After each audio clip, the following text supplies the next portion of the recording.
Welcome to Poker Market, making poker more efficient. Hello everybody. Today I am bringing you a live play Pot Limit Omaha 10 cent, 25 cent game. And I've pretty much just joined these tables. I played a few hands over there. So on the left, this is going to be table 1 here. On the right, table 2. I've got a coloring scheme. Orange means tight, aggressive, regular, although it could also be a loose, aggressive, regular. Because what I'll do is once they start exhibiting the traits of a regular, folding most of the time before the flop, not open limping, playing aggressively, what have you, I'll label them either reg or tag, and then if they're more of a loose aggressive regular and they're marked as a tight aggressive regular, I'll just switch it as I observe the stats. Loose aggressive regular could be 40-30 pre-flop raise and VPIP, actually VPIP and pre-flop raise, or slightly less loose and aggressive. This is a classic example of a looser player. An indication of a looser player is an open limp. Usually, more experienced poker players will raise or fold. It's not proof positive by any means. You'll see some tight players that very seldom raise before the flop. They play like a 20-0 style and just limp in, maybe limp re-raise aces or what have you.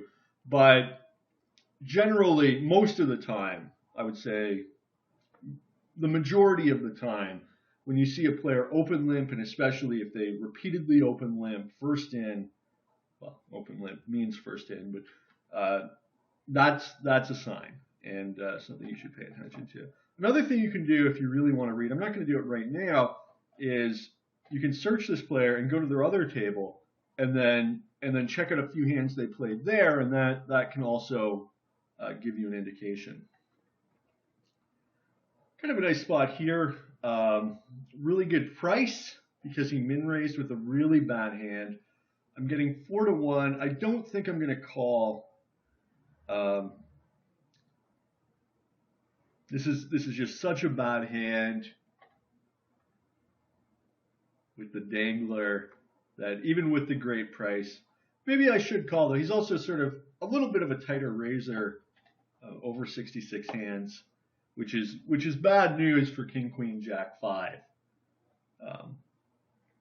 But I'm getting such a good price there, 4-1, that that maybe it's reasonable to call and then check raise gin flops, or I'm not certain by any means that fold is that the call would be unprofitable, that fold is the best play. So marginal hand here, 9-9 Jack 8, worth an open for sure. No real read on this guy, but I guess I'll flat in position. Nobody's really 3-betting too much behind me, and maybe I'll just flop gin, like I just did. So anybody bets, I'm just gonna pot it up, get it in. They check, I'm gonna bet.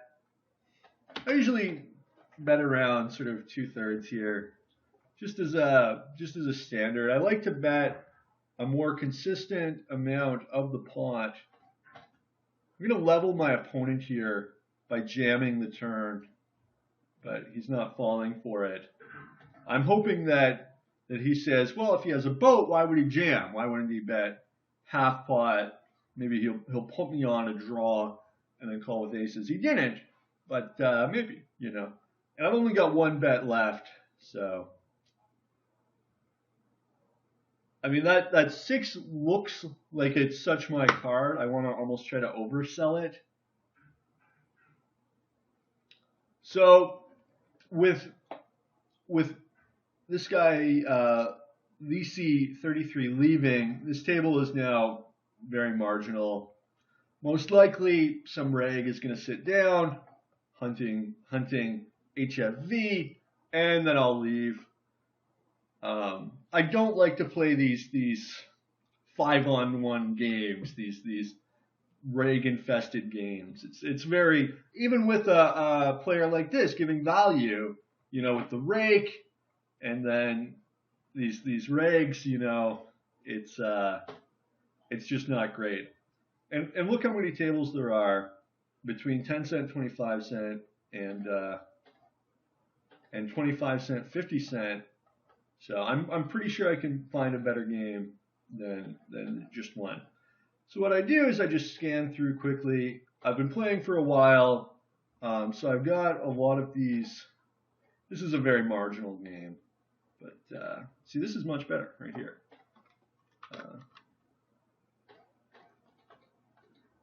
And I don't like to play too many tables at the same time.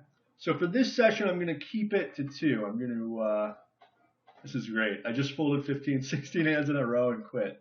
It might be my greatest poker session at this table here of all time. It's very important to be constantly game selecting, to search for great games, to quit marginal games, develop more sophisticated reads on your opponents. That had nothing to do with what I was saying. Anyway, you see that I bought in for the minimum, $20. And I think this is a good idea for a few reasons, okay? Let's say that this guy's labeled fish, recreational player, 50-ish VPIP, generally, open limp, that sort of thing.